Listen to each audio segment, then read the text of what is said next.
গল্প ৫ আরিয়ার মান অভিমান। আজ আরিয়ার মন খুব খারাপ। আরিয়া তার চাচাতো ভাই টুনু ও চাচাতো বোন রিমিকে কোথাও খুঁজে পাচ্ছে না। দাদু দেখলেন আরিয়া মন খারাপ করে বসে আছে। দাদু জানতে চাইলেন, আরিয়া সোনার কি হয়েছে? আরিয়া জিজ্ঞেস করল, টুনু ও রিমি কোথায় দাদু? সকাল থেকেই ওদের দুজনকে খুঁজে পাচ্ছি না। ওরা তো ওদের নানুর বাড়ি গেছে বললেন দাদু। আরিয়া তখন কান্না করে বলল, তাহলে এখন আমি কাদের সঙ্গে খেলা করব?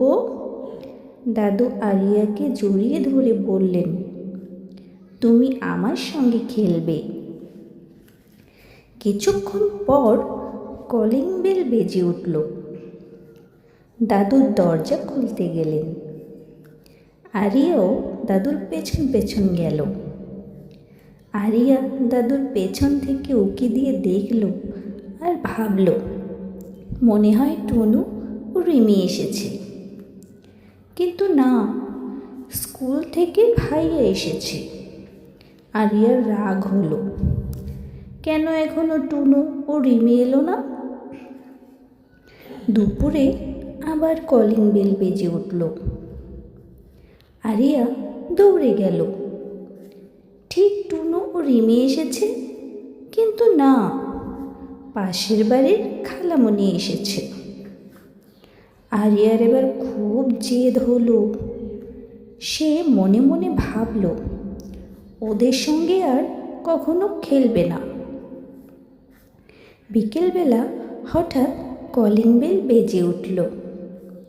আবারও আরিয়া দৌড়ে এলো। এবার যে টুনু ও রিমি এসেছে। ওদের দেখে আরিয়ার ভীষণ অভিমান হলো। ও দরজার কাছেই দাঁড়িয়ে রইল। টুনু ও রিমি আরিয়াকে দেখে জড়িয়ে ধরতে গেল।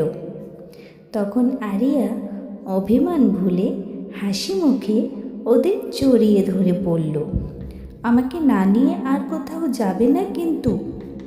রিমি বলল, আর কখনো যাব না। তারপর তারা মজা করে খেলা করতে লাগলো।